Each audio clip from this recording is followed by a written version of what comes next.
Okay, so today we're going to demonstrate how to take an N22 Mindray monitor, which is a single component, and install the Whirl mount so that it's now a display separate from the monitor itself, sometimes referred to as the brain. I've just taken the monitor out of the box and I put it on the table. Always have some sort of protection when you set the monitor down because you're going to be working with it face down. And I like to have it with the bottom of the monitor toward me. And it'll make more sense in a little bit, but that if you kind of keep your components oriented that way, there's some pitfalls that you could eliminate. I like to label the monitor and the display, since they will be separated and they were mated together at the manufacturer. So I just take some blue tape and I'll throw a little label on each one of these components, because again, when we're all done, we'll put these on a bread rack, and when we finally are ready to install them, you'll want to install the monitor with the right display.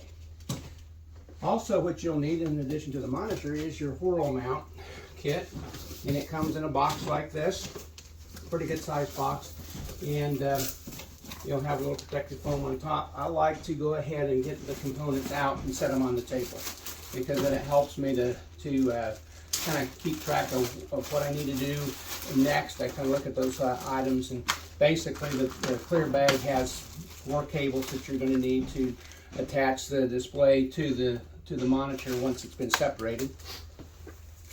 I set those aside. You've got some little bags, screws, and a set screw for your mounting block on your monitor, and that'll be installed in a little bit.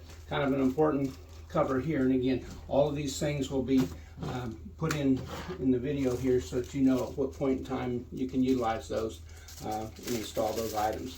There's also a little cable guide and protector that we'll install later on the display. So kind of set your stuff out there. Again, I just like to set it out so I've got everything exposed. This is your mounting block for your monitor, and after it's separated from the display, looks like this pretty heavy block, and it's going to have a little set screw that we'll put in here in a minute when we get to that step. This is your little interface plate that attaches to the back side of the monitor and allows you to externally connect the monitor to the display. So again, I just like to open this up and remove these little things. This is what it looks like. And we'll go over what's involved with putting that on. In this little box that's really heavy is your actual Whirl mount, which allows the monitor to rotate 90 degrees, going from a horizontal or vertical orientation, depending on what the clinician wants. So I've simply opened that up, and you'll find the kit here that's got some Allen wrenches and your screws, which are real important, and then the only other thing that's in here is this really heavy, robust Whirl mount. Has to be pretty heavy duty because it's going to, again, attach the display to the variable height mount GCX arm. So I like to set that aside. Really, if you're doing multiple units here, pretty much the only thing that you get out of this bag that's got these Allen wrenches is the screw, the bag of screws, and there's 8 screws, and they actually attach the Whirl bracket to the back of the display, and then it'll be used to also attach the other end of the Whirl bracket to your wall mount arm, your GCX arm. The first one that you do, you may, if you're not using some sort of a power screwdriver or something, you may use a small little Allen wrench to do those screws. And I do want to say it's not necessary to use any kind of power tools to do this. You don't really save a whole lot of time in doing that, but there are just a couple of instances where you could use them. And so if you see me doing that, if I'm doing a bunch of these and I'm kind of worried about time, which I usually am, because we're usually on the clock, I'll use power tools. So now we've got everything laid out. Here, there's one other thing that I need to point out. I always like to lay this out. This is a battery. This is an 11.3 volt battery that goes in these N22s. It's a gray battery, because if you don't have this here where you visually see it, you might finish up the project set your CPU or your monitor aside thinking that it's ready to be installed, and it can even be installed on the wall. And then you find out that you didn't put the battery in, and in a minute you'll see it goes underneath this cover, and it's pretty important to put it in at this point. I'm going to take a quick seat here. Step one, after we get everything unpacked, is we're going to remove the cover off of the monitor. And I'll try to call this the monitor. Sometimes I call it the CPU, but it's really just the monitor, and the bigger part is the display, of course. So there's just two little screws here in the lower corners, like that. They will pull out, but they won't come all the way out. Once you have them there, you can just get with your fingers underneath these corners and just lift up, okay? And that just raises up and slides off. Okay, we can set that aside for now. And then step two is we're going to take the monitor off the back of the display, and there's 4 screws. I've got a number 2 Phillips screwdriver to take those off. And this is one spot. If you wanted to, you could use a cordless screwdriver, but you're really not saving much time by doing that. Now, there's 3 items that you'll remove in this process that you will not use as long as you're separating this out. One of them is this 4 screws here. This is not quite far enough.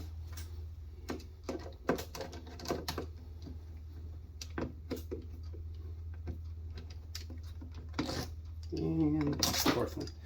And I like to set the things that I'm not going to worry about out of my working field here. Now this is important. Underneath here, when you separate this, there's 2 wires that you're going to have to disconnect.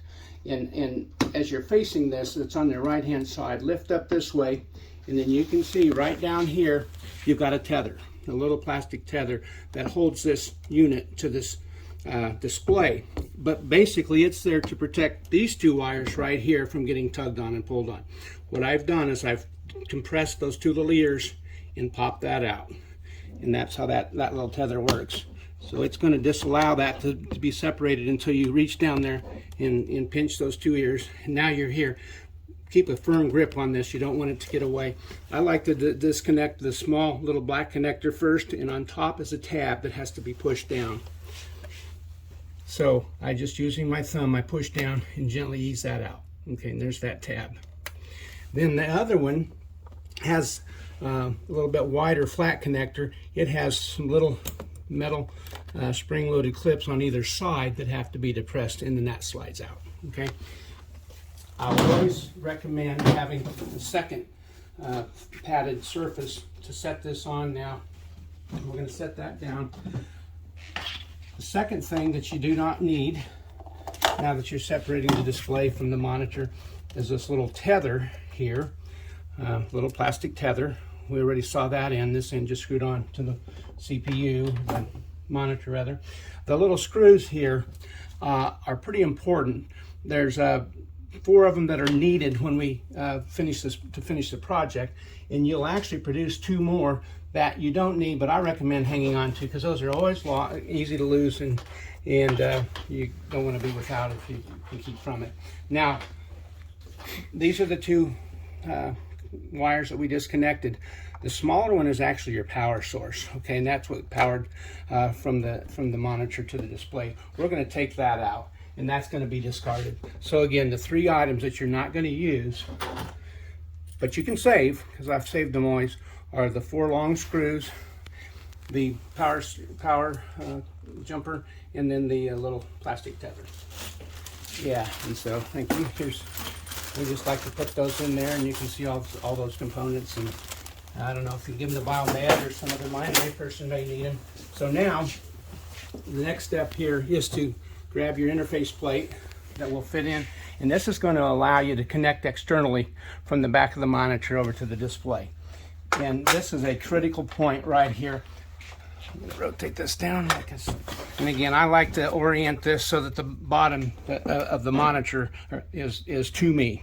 And I know this is the top. This is going to hook in to this little slot right here. And you're going to have to, it's a longer cable than you need, so you're going to need to coil it up a little bit, roll it up. Usually it's about two revolutions. I'll move my hand out of the way in a minute to show you. And what we're trying to do here is we're trying to keep it below the level of this lip here, and we certainly don't want this cable getting up onto the lip like that and then getting pinched, because that certainly could cut the cable. So, and it's a little stiff cable, so it sort of has memory. If you'll do this, oh, then it'll stay put.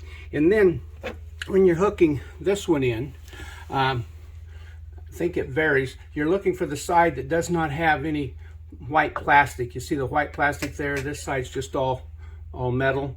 The metal side goes up, and you'll be able to tell if it pushes in or not.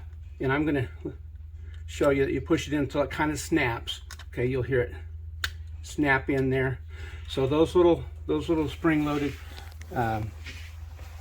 catches in your ears on this side, snap that in. Okay. Now, if we've lost your coil, that's all right, no problem. Go ahead and regain your coil. It's kind of trained already. And again, we just want this to all be below the surface. I find it best below this line here, right here. I find it best to set the back in first, and then let's let this front drop down. You want to make sure when it seats down, I like to look in here and make sure it's laying flat. And I can tell that it is. It's setting down nicely, so that means I've gotten the wire down below and it's not going to be pinched. You'll find a screw bag like this that has those little screws. Now again, that's the same screw as the tether screw. And at this point then we're +1. We've got all 4 here that we're going to need, and then we've got 1 extra tether screw. Now these are small little screws. I always fumble with them, but and you probably will too. I kind of set them in there, and then I like to get my screwdriver. You can use a number 1 or number 2 Phillips and just snug those down. And guys, none of this stuff has to be over torqued or animalized. It's just take it down snug. Nothing's going to be supported by this little interface plate, except it's going to be where you can hook in the cables. So just nice and snug there. That's that. Now go ahead and turn it over, and this is where we're going to put the battery in. There's been several instances where we've not done this step, and this has actually been mounted on the wall, and you think you're ready to go, and then you notice there's no battery. So again, this is the 11.3 volt gray battery that goes in, and it goes in with the connections up like this, seated, and just feel that it's seated in there well. And then this battery door snaps into place. Okay, again, I want to orient this now. Last step is to take your cover plate, your Mindray cover logo here, that's going to cover the opening, and put that in place. It does have some 3M adhesive strips on the sides. I guess I could have done this ahead of time and pulled those off, but you'll pull them off. They're slit in the corners so you can get your fingernail under them and pull those off. I try to stay off the adhesive when I'm doing this, and like so. I've done it different ways, some of them right, a couple of them wrong. So what I've learned to do now is I like to hold this in one hand and then center it here. And again, the opening here is the bottom. So if your opening is down, then your Mindray should be right side up, okay? And if you just kind of set it in here into that opening, fits nicely, okay? On the back side, there's even some little locating tabs that make sure that it's in. I like to go ahead, make sure it's snapped in, and I do pressure all the way around, because that's how the 3M adhesive really gets activated best. Okay, at this point, you're going to place the cover back over the monitor in top end first, and it'll sit down. And then you have your little screws here. You'll need to pull them out. Again, they won't fall out of the cover, but they will pull back, and you just simply set it down. Okay, and grab your screwdriver and run those in. And again, you don't have to over tighten them, just get them snug. That cover's not going to go anywhere once you have these 2 screwdrivers in place. These 2 screws in place, rather, sorry.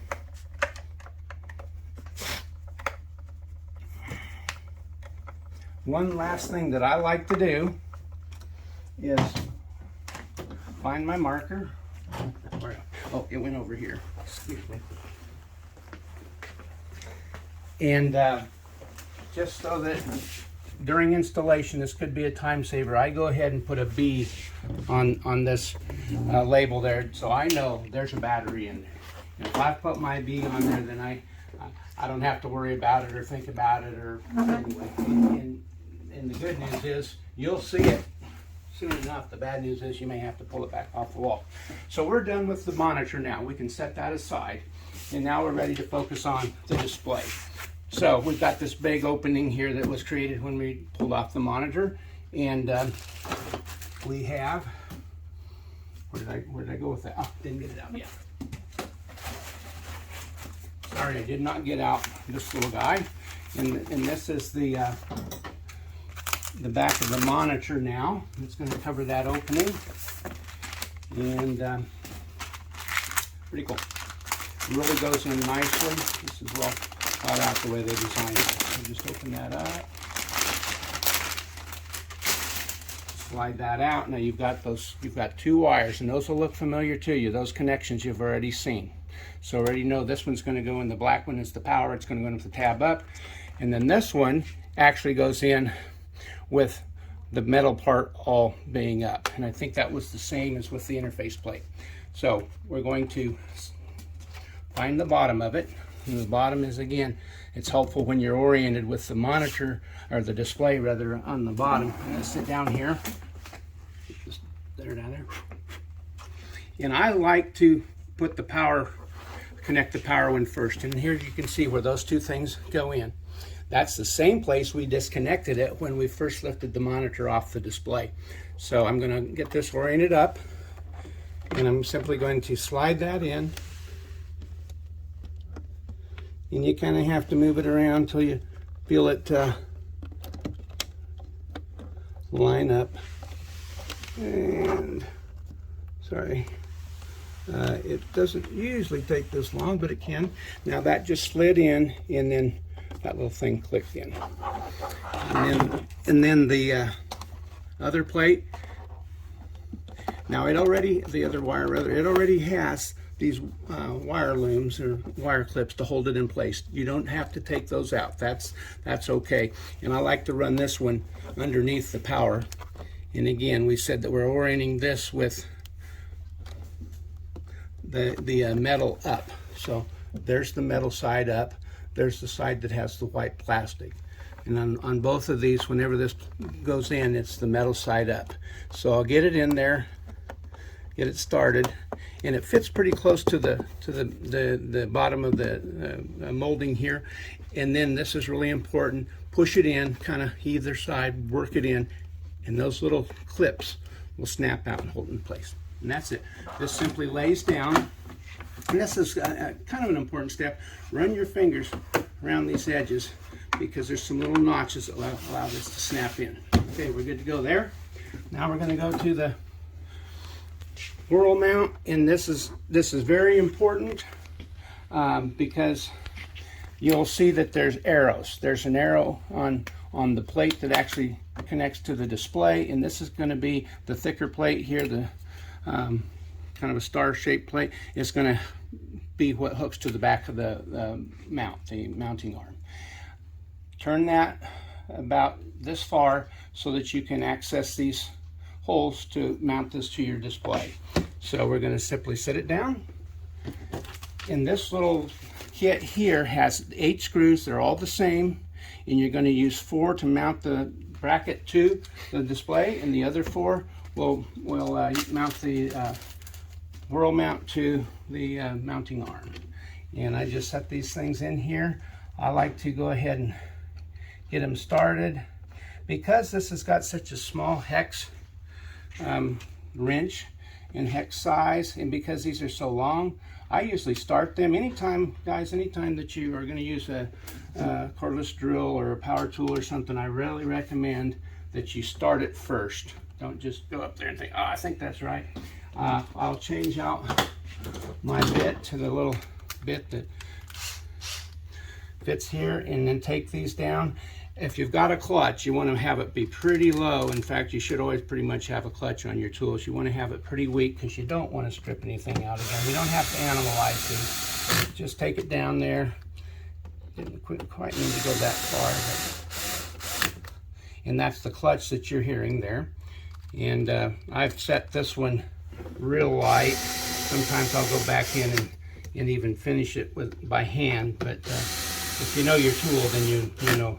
So that's the clutch sound. If you want to check it by hand, you certainly can, and I certainly encourage that. You can throw your little hex wrench on there and see. That's about right, okay? Then you're going to turn this back. These arrows should line up. That is the proper orientation of this whirl mount. If it's rotated 90 degrees or 180 degrees, it's not going to work right on the monitor. And you're going to have issues, and you're probably going to be taking something back down off the wall. I like to go ahead and start these. We're about done with this. Just got a couple more steps, and I think you guys, once you start doing this, especially if you have 40 or 50 of them to do or more, you'll become experts at doing them quite quickly. Now I've lost my little bit. I leave these here. Obviously they'll have to come out when it's mounted, but in the meantime, if you don't put these in when it comes time to mount these, it could be a week later, it could be a month or more later, you're probably not going to find these 4 little screws. And then it's going to delay your go live or whatever else. At the very least, it's going to frustrate the heck out of a service rep. Okay, so that's the mount. Now, we have the 4 cables that hook in the display, and these cables, again, they replace the connections that were done internally before. So basically we have a video port cable, the VP port. We'll have a USB cable, which I believe is going to carry your touch feature. We have a power cord here, and then we also have this other cable. I'm not sure what it is. It's a SIG1. And all these cables, guys, have the part number on them with this little label. I like to put the labels up on the display. That way they're not visible to the customer if they're entered the other way. Yeah, so there's the first one. This one here is your SIG1. Then the other one is your SB8, and that's the old printer cable. That's what I think of it as. It's got kind of the bread loaf connection there. And this one can only go one direction, because the other end is your standard USB, okay? And I kind of like to lay my cables out and keep them straight, and just kind of makes for a tidier job. This is your power cord, and these cables, I find during installation, are most often a lot longer than you ever need, and you're trying to figure out how to get rid of the extra length, especially this one. There's my part number, so I'm going to put that in there. And then the last one is just a VP cable or video port cable. And sorry I didn't have all this undone already, but I kind of wanted to show you the raw thing from A to Z. When you put these on, there's a little triangle on the SIG1, and that goes up. The USB can only go one direction, the power can only go one direction. In this one, your VP cable has a little catch there, the little release, and that goes up. Push it in. Now this is real important to take just a half a second to make sure that everything is seated in here, nice and seated, because you're going to put the cover over this. This is kind of a cable guide, and it sort of protects those things from getting tugged. And you see they've got the slots where everything goes. SIG1, SIG1, your printer cable, USB, power, VP. And basically what holds it in are these 2 tabs that are up in this little ear here, okay? The rest just kind of sit in, and the screws will hold it in there. So that where you're going to have to push a little bit, apply a little bit of pressure, is when you get it in up here. I like to kind of get the side closer to the mount started, and then just pushing on that ear. Make sure all your cables are on, and then that'll usually just pop right in. Usually will. There you go. And it's going to hold those. It puts a little traction on those cables, and it's going to hold them in. This is where you're going to use your last 2 screws. Did we get it? There it is. Okay. And you can tell, you want to make sure just like this surface here, you want to make sure your surfaces are flat, everything is snapped in there, and these little screws are almost too small for human use. I'm telling you, they are hard for me to work with, especially if they get in upside down. So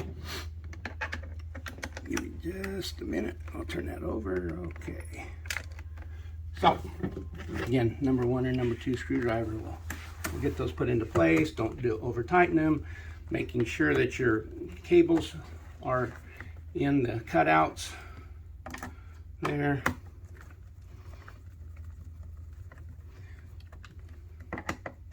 Okay, I like to have a couple of pieces of Velcro, a short one, where I bring these wires together, and I like to kind of get them started being contained here with the Velcro.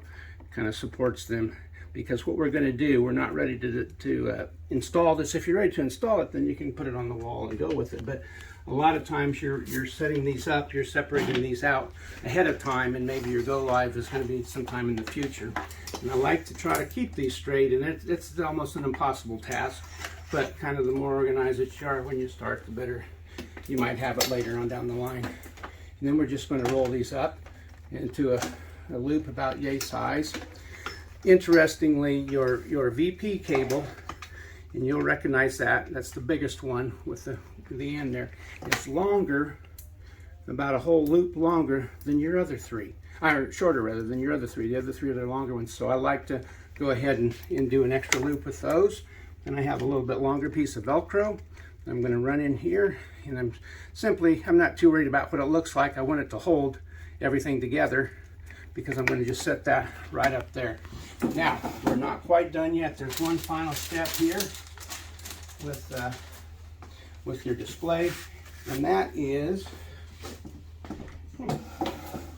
your encoder handle.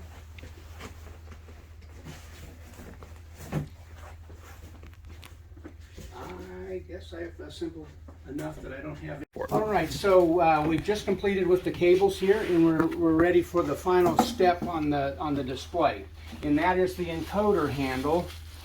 I don't know why that's called that, but anyway, that's the name we're going with, and it's in this bubble wrap, and it attaches to the display. Now, something about this little handle here is it can either go on the bottom of the display or on the side of the display. You see there's this little plate here, this little cover, and they're the same, identically the same. And so you'll want to check with the customer and see how are they going to be using the monitor most of the time. Are they going to use it in portrait fashion, or are they going to use it in landscape? We found that at this particular account where we are today, they're going to use theirs in landscape. So we're assembling the encoder handle on the bottom side of the monitor. And again, that's why I like to keep the monitor with the bottom down. Now for this one, and only this one, I'm going to slide the display. I said monitor, I'm sorry. I'm going to slide the display. I'm going to slide the display closer to the edge of the table, and even bring the edge off of my padding a little bit, because I'm going to need to get there and have pretty good access and agility when I put this handle on. So what you're going to do here, where it says MS, let's see what that says, MSB, you're just going to pop that open, rotate that up, and you've got one little screw here. Okay, and this is the same little screw as what you had on your little plastic tether when you separated the monitor from the display. And again, it's that little guy, and even though it's so small, it's kind of valuable, especially if you can't find one. It's the same screws that go into this little cover on your cable guide. Now, this is going to kind of scare you a little bit, possibly. When you take this cover off, it actually comes, but it's a little resistive at first. You can, what I found best is if you've got strong enough fingernails, you can just get under it and just kind of pull it loose. It'll pop loose. You've got your little fasteners here and a couple of little guides down below. If you needed to, you could probably get a small implement and pry it open. I try not to. I don't want to mar the housing on the display. Set this aside. This will not be used again as long as they've got the handle on. Now, for some reason, somebody want to take the handle off and cover this up. If you've got that, you can just put it right back on. So remember, we're operating from the back side, so this is going to have to go over this way. I don't know if we can show this on the video or not. But this little connector has a little line on it that's closer to the bottom here than it is to the top. That helps you to orient which way this goes in. And why it's this way, I don't know, but it's always, this is how it wants to lay. So if you just push this up here to attach it, it seems like it wants to go that way. That's not right, because that little line is to the top. So you're going to have to twist this. I've done a ton of these. I don't know why it is this way, but you always have to twist it one direction or another. You can kind of feel and see which way it wants to go better, maybe this way, but you're going to have to rotate that 180 over. I like to let the encoder handle down. I'm right-handed, so with my right hand, I just get that engaged into the slot there. And then I do have, I just messed myself up, a little screwdriver that I, once I get that started, I get the little screwdriver and just pay attention, don't pinch any wires, gently push it in and seat that little connector right in. See, I'm going side to side, so I'm sliding it in the same.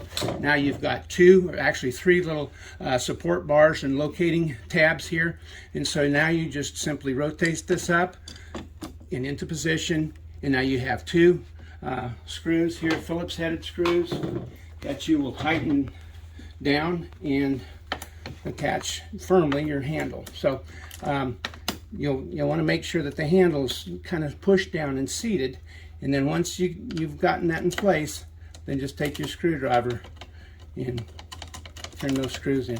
Get that one started. I like to take it halfway just till it starts getting a little snug, and then I want to come over here and get this one. I think, guys, it's kind of important to sort of go back and forth, because this continues to work itself in as those little locating tabs engage into the base of the display.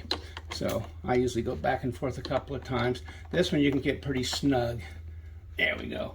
And now that's a nice, good handle. So and the last thing I do, you might have wondered, why do I have three numbers? I like to put numbers on my monitor, so that if it's on a storage rack, bread rack or something, I can see it from different angles, different locations. So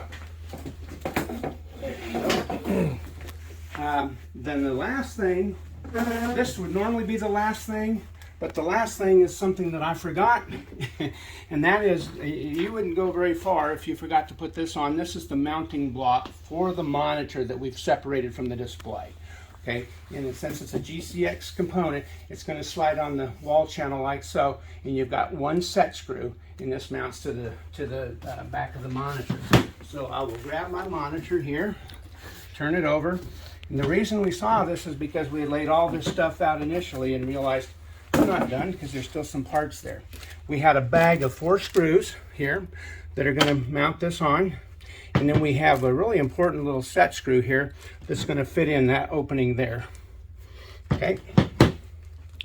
So, and I tend to do this backwards, so I have to think, since it's going to be mounted this way, and you can tell because these are countersunk, then this screw is going to go in here.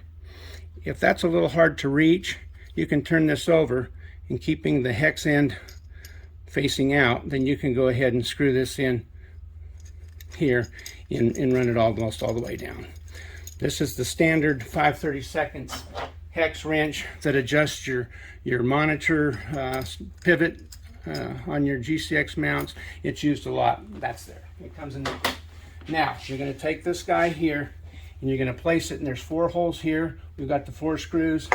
I like to go ahead and get those lined up. Get those screws out. And guys, we are just about done. If I hadn't forgotten this step earlier, I like to try to do everything with the monitor first and set it aside, even set it in the box where I'm storing it or whatever. If we'd done that already, well, then we would be finished. But this is going to now be the new last step. Since this is a little heavier mount here, and since it, let me finish here. Since it's a little heavier mount on my little cordless drill, and you can see it's a really small little guy, it's not going to do damage. I'm going to take it up to an 8. That's a nice setting for my clutch on this one. Again, I started the screws manually so that I know that they are not cross-threaded. I like to go kitty-corner when I tighten these things down. And lastly, we're going to demonstrate for you how this connects to this, because when you go, is that right? When you go to install, well, then you're simply going to be taking the cables and running them up the arm or whatever, however you're going to do your cable containment over to this guy. The beauty of this setup is it allows you to have your monitor base, your monitor, your CPU, separate from your display, and it doesn't necessarily have to be right on top of it or right below it. It can be off to the side. There's been some real creative ways of how that stuff is arranged in a particular room. I'll just unroll this a little bit, and so we have our VP port, our VP cable here. VP3 is what we're going to go into there. And actually, guys, I'm going to tell you this. I like to put these in first because they're a little bit harder to get into. So here's our little SIG. Find the little rectangle. Rectangle always goes up. Push it in. Did you hear that click? It makes a nice little click. Here's your USB. Find your little connector icon there. That goes up. Slide that in. Of course, with your VP cable, the release always goes up. And then the last one, push them in, make sure they're nice and snug. And then the last one is your power, and you really can't hardly mess that one up.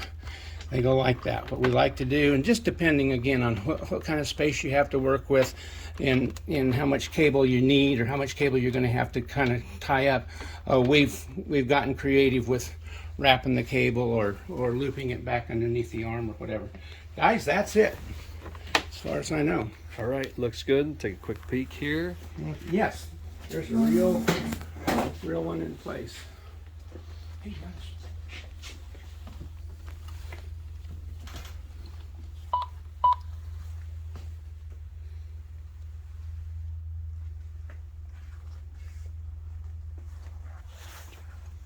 Okay, there's an example of a completely installed N22 for an ICU. Right on.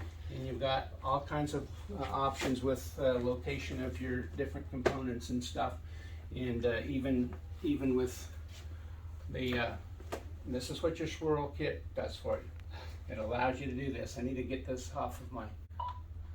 I don't remember how to get that off. All right. Thank you, Ben. Yes, sir.